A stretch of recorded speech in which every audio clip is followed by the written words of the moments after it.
Olá, irmãos e irmãs, sejam bem-vindos a mais um de nossos encontros. Este que vos fala é o irmão Gerson, da cidade de Juiz de Fora, mais precisamente do Instituto Beneficente Betel, onde nosso foco, nossa obra, nosso trabalho, nossa missão aqui é com crianças, adolescentes e jovens. Que Deus abençoe você que está conosco, você que tem acompanhado os nossos trabalhos aí. Hoje em especial, né, Claudinei meu amigo, né, nosso amigo aqui de infância aqui. Claudinei é taxista, né? Um abraço especial para os taxistas, os entregadores de motos, os entregadores de aplicativos, motoristas de aplicativo. Que Deus abençoe todos vocês em nome de Jesus Cristo. Nosso irmão Charles, a Grace, a Jamie, a caçadora, que Deus abençoe. O Ismael, o João Ítalo, que Deus esteja com vocês aí. Tia Sônia, a Andressa, Dandara, o Kelvin, a irmã Nilda. Que Deus abençoe todos vocês. Em nome de Jesus Cristo, amém. Que Deus possa estar nos fortalecendo aí. Nós estamos estudando esta preciosidade, esta bibliografia, aqui, ó, essa estante de livros, Bíblia Sagrada, traduzida por João Ferreira de Almeida. Se a sua chave de interpretação for diferente da do irmão Gerson, coloca nos comentários. Um abraço especial também para a Jéssica Lopes e o Diego aí. Hoje, no nosso encontro, nós vamos dar continuidade a partir do capítulo 4, né? Nós vamos falar sobre os vasos de barro. Nós somos como vasos, né? Fabricados aí, construídos, constituídos aí por um oleiro, né? Aquele que trabalha ali na olaria, que mexe com tijolos, com barro, com cerâmicas, né? E que Deus possa nos fortalecer em nome de Jesus Cristo. 2 Coríntios, capítulo 4, versículo 1. Pelo que, tendo este ministério, segundo a misericórdia que nos foi feita, não desfalecemos. Quantas vezes nós vamos nos sentir oprimidos, cansados, desanimados, oprimidos por causa do trabalho que está sendo feito, né? Às vezes a gente vai se sentir sozinho. Você já se sentiu sozinho? Pois é, pode acontecer, tá? Pelo contrário, rejeitamos as coisas que por vergonha se ocultam. Não andamos com astúcia nem falsidade, é a palavra de Deus, com a palavra de Deus, tá? Então, se a palavra de Deus está sendo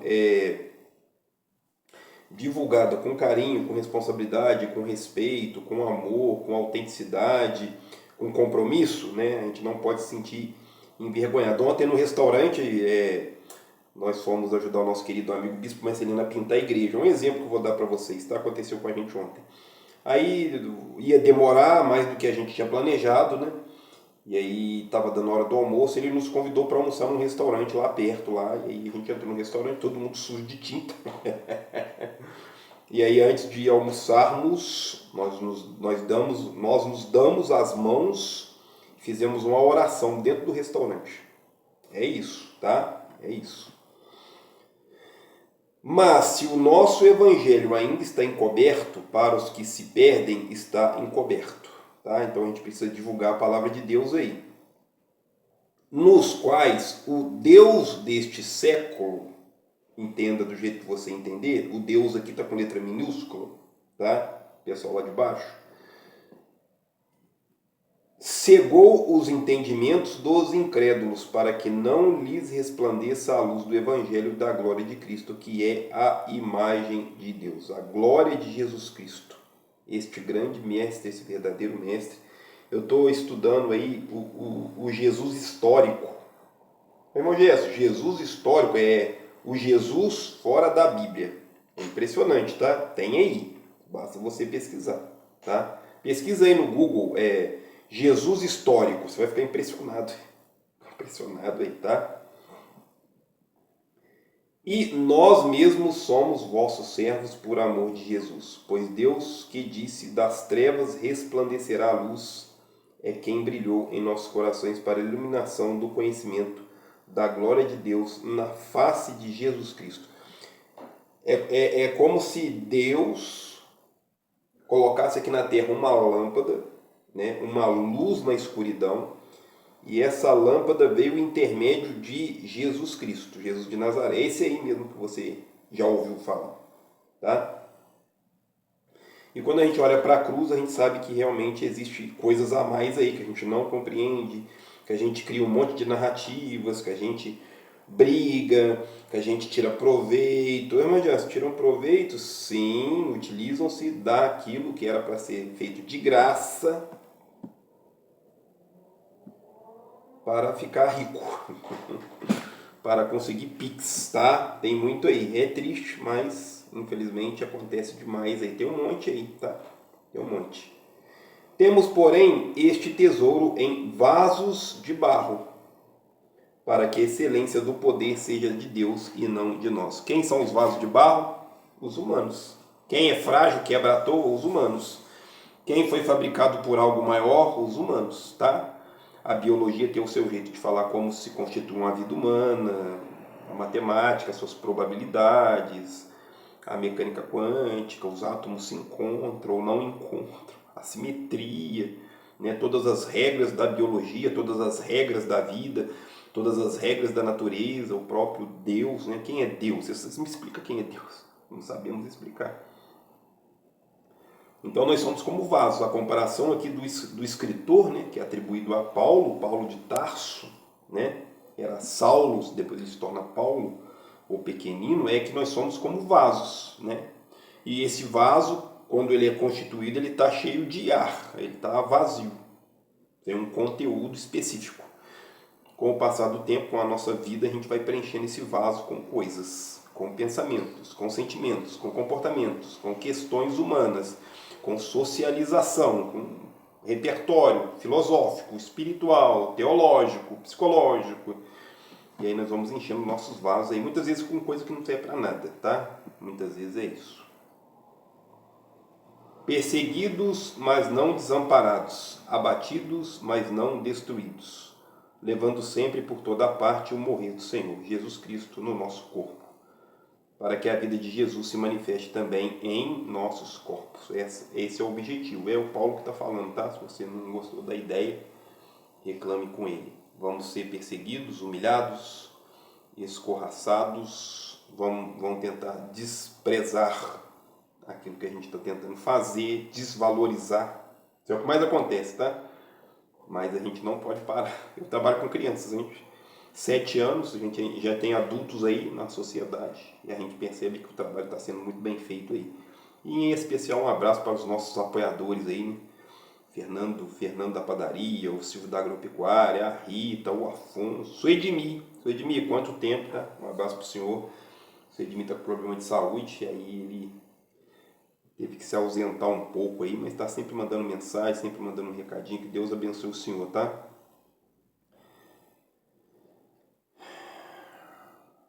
Sempre entregues à morte por amor de Jesus, para que a vida de Jesus se manifeste também em nossa carne mortal.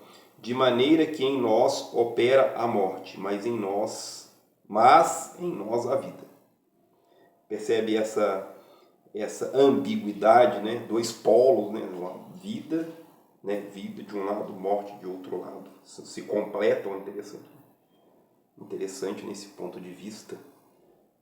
O universo, né? Se a gente olhar para o universo, né? Para o próprio planeta Terra, vamos ficar aqui só no planeta Terra. Toda essa renovação da vida, né? Uma árvore gigantesca que cai, sei lá, um raio atinge a árvore morre, ela apodrece e ela cai ali, né? Então ali ela abre uma clareira, né? E ali em volta vai nascendo outras plantas, as plantas querem absorver a luz do sol, ali vão ter pequenos parasitas que vão se alimentar daquela árvore, fungos, né? Então, assim, a vida sempre se renovando, né? De uma maneira extraordinária. De maneira que em nós opera a morte,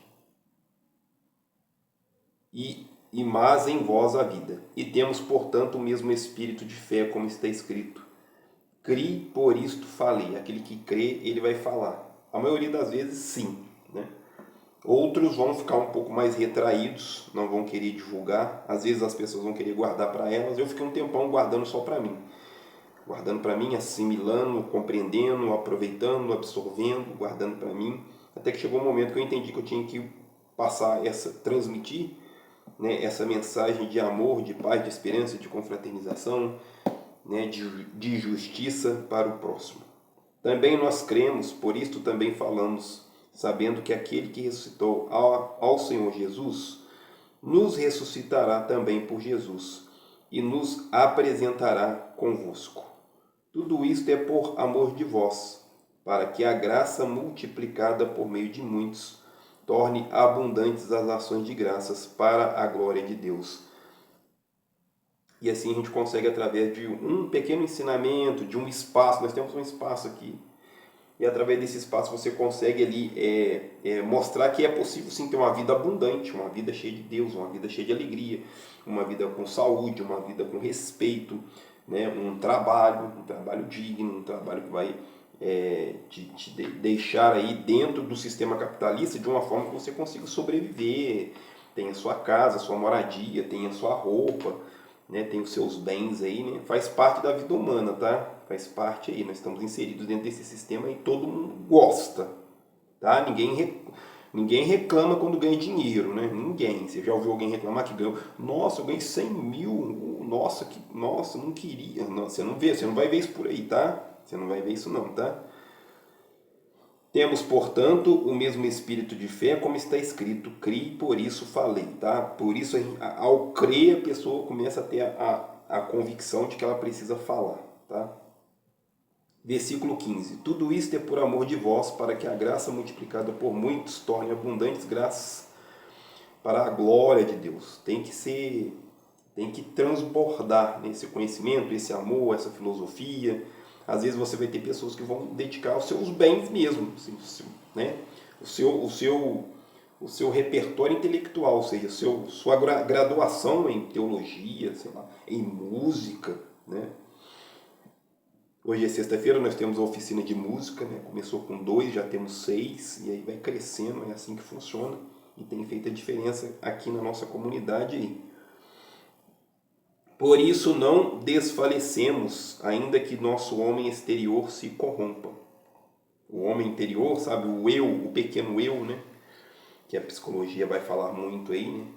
Esse algo que está dentro, que é nós, que a gente não sabe direito o que é, e que a gente nem sabe muito bem aonde que está.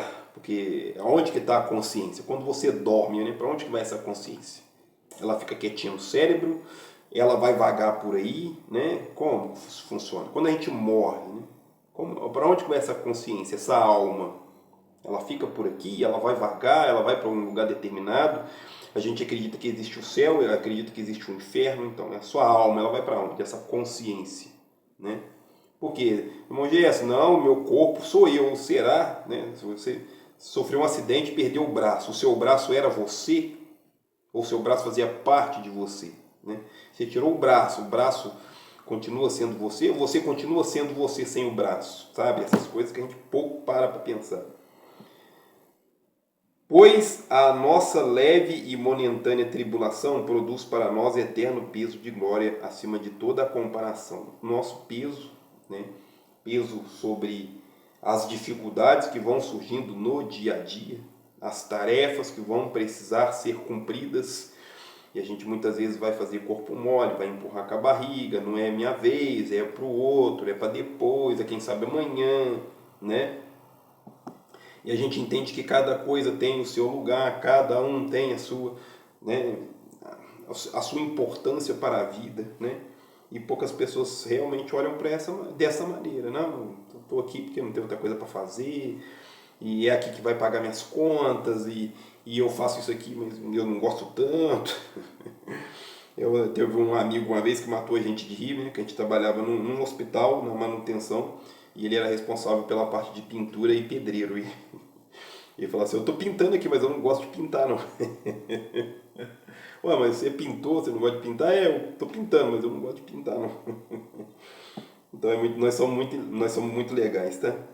Portanto, nós não atentamos nas coisas que se veem, mas nas que não se veem, pois as que se veem são temporais e as que não se veem são eternas. Ó, mais uma vez aqui, eu lembro do Platão, né? O Platão, ele apontava para cima para dizer que as coisas mais importantes são as coisas que estão no nível elevado, né? Ele falava do sol como a luz divina, né? Como algo que é de cima, onde as formas são dadas lá em cima, né? A beleza, o belo, a ética, né? Essas coisas vêm lá do alto. E aqui seria a sombra, né? Aqui o Paulo está dizendo a mesma coisa, mas está dizendo das coisas que se veem e das coisas que não se veem.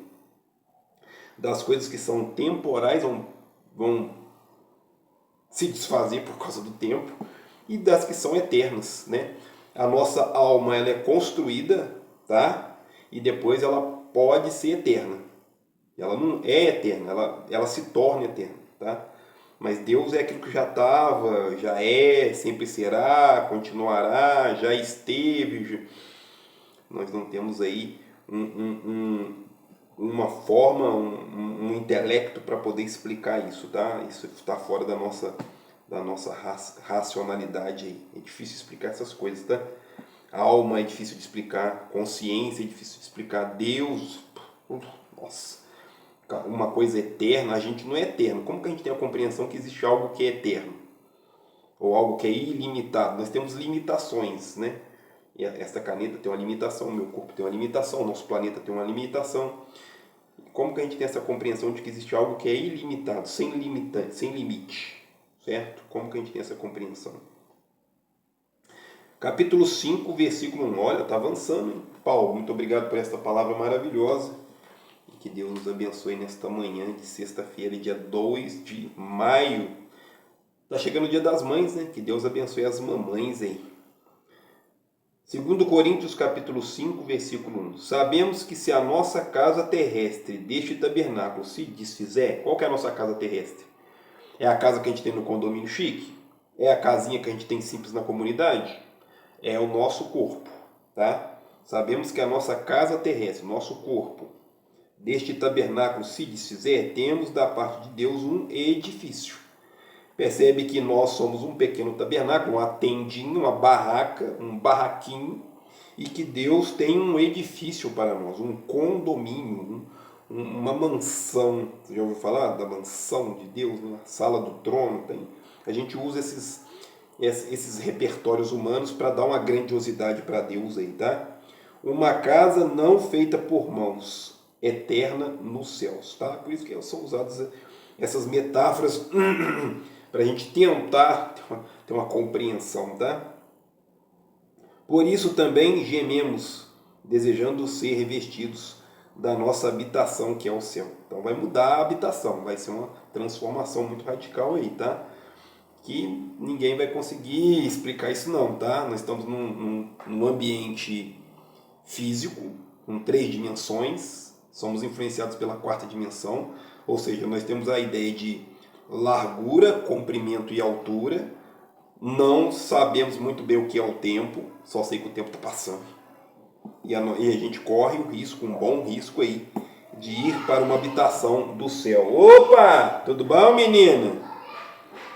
Porque estando vestidos não seremos achados nus, pois também nós, os que estamos neste tabernáculo, gememos angustiados, não porque queremos ser despidos, mas revestidos, para que o mortal seja despido. Ah, eu ganhei uma cartinha.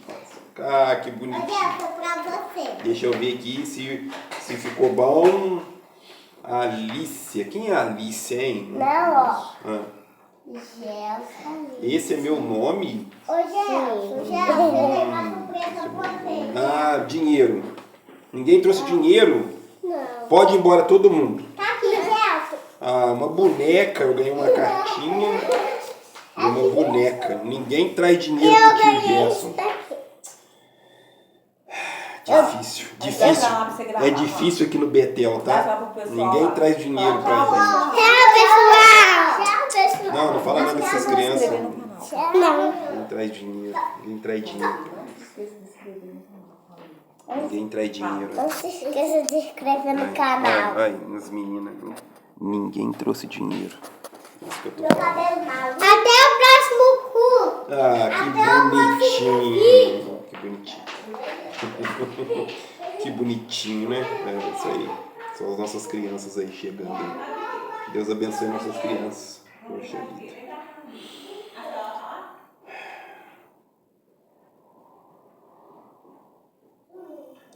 Até a próxima roça. Ah, que gracinha.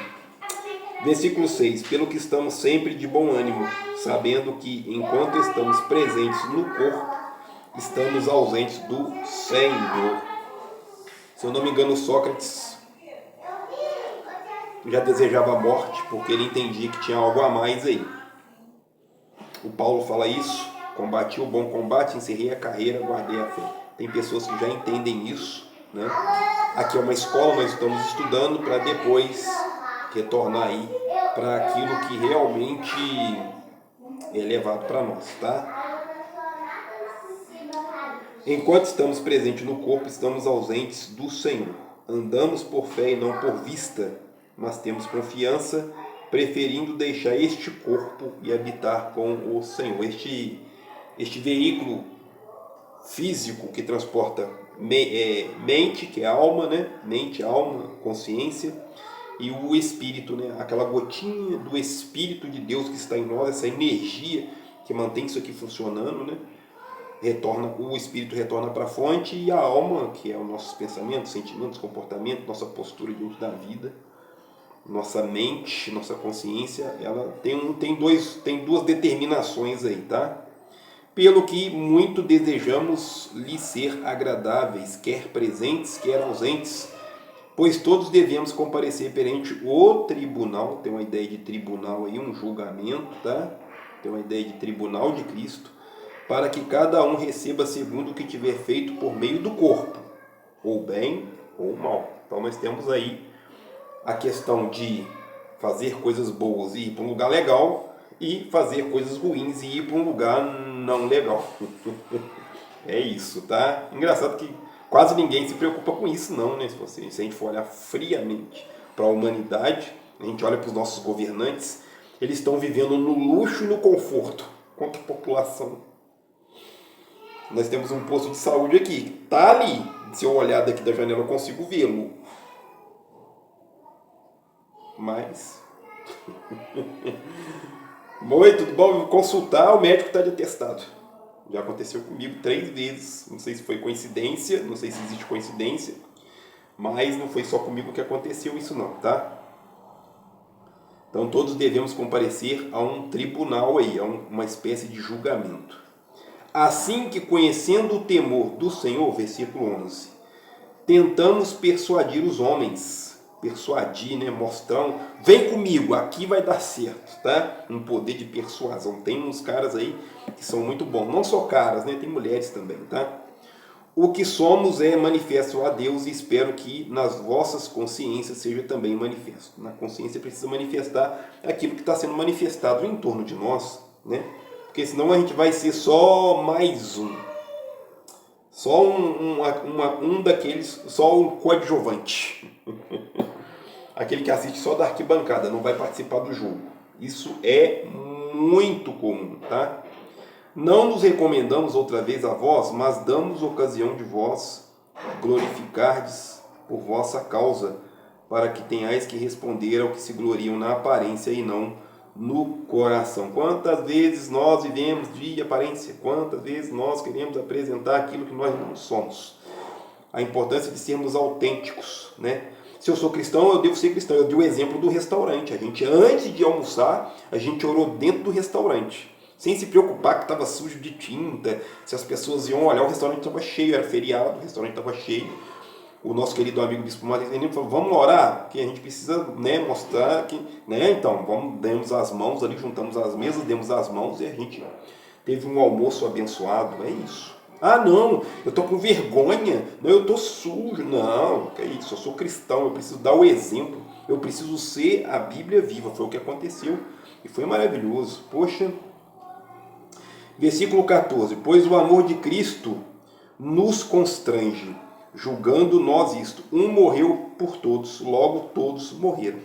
Legal, porque nos dá o respaldo, nos dá a ideia de que se nós estamos com Jesus Cristo, nós fomos crucificados junto com Ele. A crucificação não foi em vão, né? Nossa, vocês acreditam num Deus que morreu? Pois é, Ele morreu, Ele se entregou por nós, deu todo o seu sangue, mas depois Ele venceu a morte e retornou. Ficou aqui um período e depois retornou para a sua glória, onde aqui a própria palavra vai dizer que existe um tribunal, lá em cima, no versículo 10, pois todos devemos comparecer perante o tribunal de Cristo. Isso para nós é maravilhoso, a ideia de salvação. Eu quero salvar minha esposa, eu quero salvar meu filho, eu quero salvar minha filha Jéssica, eu quero salvar meus parentes, minha mamãe, meu papai, meus irmãos. Nós queremos isso, nós queremos salvar todas essas. A ideia de salvação ela é maravilhosa, ela é impressionante. A gente vivendo tudo errado, mas no momento certo, você se entregar a Jesus Cristo e ter a oportunidade de ter uma vida eterna, isso é maravilhoso, é uma ideia incrível, né? E ele morreu por todos, para que os que vivem não vivam mais para si, mas para aquele por quem morreu e ressurgiu. Assim que daqui por diante ninguém conhecemos segundo a carne, ainda que tenhamos conhecido a Cristo segundo a carne, contudo agora já não o conhecemos deste modo. Porque ele foi preciso que ele venha aqui no formato humano, nesta materialidade, deixar a glória lá, vou lá embaixo, vou ensinar como é, como que não é, né? E depois ele retorna. Então nós temos nós conseguimos estudar a vida dele como homem, isso é impressionante, isso é maravilhoso. Eu estou estudando a vida dele fora da Bíblia, é impressionante os textos que você encontra, tá? É maravilhoso, tá? Então você tem ele dentro da Bíblia, num livro sagrado, que é lido por milhares de pessoas, e você tem ele fora da Bíblia. Ou seja, nós encontramos Jesus dentro da Bíblia, numa visão religiosa, e nós encontramos Jesus fora da Bíblia, numa religião histórica. Isso é impressionante. Ou seja, nós temos o homem Jesus, historicamente, e nós temos o homem Deus Jesus, Filho de Deus. Olha que coisa impressionante, tá? Se você pesquisar, eu já vou falar de novo. Se você pesquisar, você vai ficar maravilhado. Eu estou lendo os textos, é impressionante aí, tá? Tem um tal de Plínio, deixa eu ver se eu acho aqui rapidinho. Tem o Plínio era... Quer ver? Deixa eu ver se eu acho aqui rapidinho para não atrasar muito. Nós temos o Flávio Josefo, já falei muito do Flávio Josefo. Tem o Plínio, senador romano do primeiro século, fala de uma revolta de judeus, um movimento por causa de um homem crucificado. Ele não sabia o que fazer, ele estava pedindo autorização, orientação ali dos imperadores romanos, do pessoal da alta ali, o pessoal que comanda as coisas aí, tá? Então tem o Plínio, tem o Flávio Josefo, tem outros aí, tem o próprio apóstolo Paulo. O apóstolo Paulo escreveu as suas cartas uns 30 anos depois, então estava com a cabeça um pouco mais fresca. Os evangelhos foram escritos muito mais depois, uns 70, talvez 80 anos depois aí, tá? Versículo 17, a gente já vai concluir já, tá? Daqui a pouco a gente vai concluir aqui. Versículo 17. Portanto, se alguém está em Cristo, nova criatura é. Poxa vida! Aquela vida toda errada ficou para trás, aquela vida toda esquisita ficou para trás. Se brigava, não briga mais. Se era encrenqueiro, não é encrenqueiro mais. Se usava alguma coisa que não está fazendo bem, não vai usar mais. É uma transformação. Nova criatura é. As coisas velhas já passaram, tudo se fez novo. Por isso, Novo Testamento. Todos os dias, quando você lê uma passagem da Bíblia, principalmente nos Evangelhos, nas cartas de Paulo, você tem que ver aquilo com outro olhar, é um olhar novo. É um novo dia, uma nova oportunidade, um novo testamento, uma nova criatura, tudo se fez novo. E tudo isto provém de Deus, que nos reconciliou consigo mesmo por Jesus Cristo e nos deu o ministério da reconciliação. Reconciliar. Estava conciliado, agora é reconciliado. Tinha um encontro, agora tem um novo encontro. Se perdeu durante o primeiro encontro, agora tem um novo encontro. Tá? Isto é, Deus estava em Cristo reconciliando contigo o mundo, não imputando aos homens os seus pecados, e nos confiou a palavra de reconciliação. Esta palavra, esse livrão aqui. Imagina se toda a humanidade pegasse um livro sagrado e adotasse como manual. As coisas iam estar muito melhor. Um manual de filosofia, um manual de conduta, revisar as regras de trânsito. Ao pedestre tem prioridade. O sinal está fechado, eu não posso passar. Eu tenho que dar prioridade para o ciclista. sabe? A gente ia transformar o mundo, ó. Ah, eu tenho que ter respeito pela água, pelos rios, pelas nascentes. Ah, eu tenho que ter respeito pelos animais. Imagina isso. De sorte que somos embaixadores da parte de Cristo, como se Deus por nós rogasse. Rogamo-nos da parte de Cristo que vos reconcilieis com Deus. Aquele que não conheceu o pecado, ele se fez pecado por nós. Não tinha pecado, mas se fez pecador, absorveu nossos pecados, levou aquele peso todo na cruz. Peso espiritual, você já sentiu isso? Dor de cabeça, que você não sabe de onde que veio, de repente passa. Uma dor nos ombros, que você não sabe de onde que veio. Dor na coluna, porque você está suportando peso espiritual. Peso que não é seu, peso que vem dos outros, pesos que são absorvidos. No trabalho, na escola, na academia, no grupo de WhatsApp. As encrencas que a gente cria no dia a dia. Os problemas. As burocracias, tá? Aquele que não conheceu o pecado, ele se fez pecado por nós, para que nele fôssemos feitos justiça de Deus. Pensa num amor desse. Pensa. Que amor é esse? Vamos fazer um exercício de pensamento, tá? Pensa o seguinte. Você é Deus. Você está lá, curtindo o paraíso, numa boa. Aí você olha aqui para baixo, para os humanos, planetinha azul, e fala, nossa, o pessoal tá tudo estranho. Eu vou lá, vou passar umas informações para eles. Aí você desce, você deixa a sua glória, você não pode descer aqui com ela, porque senão a gente ia virar poeira, né?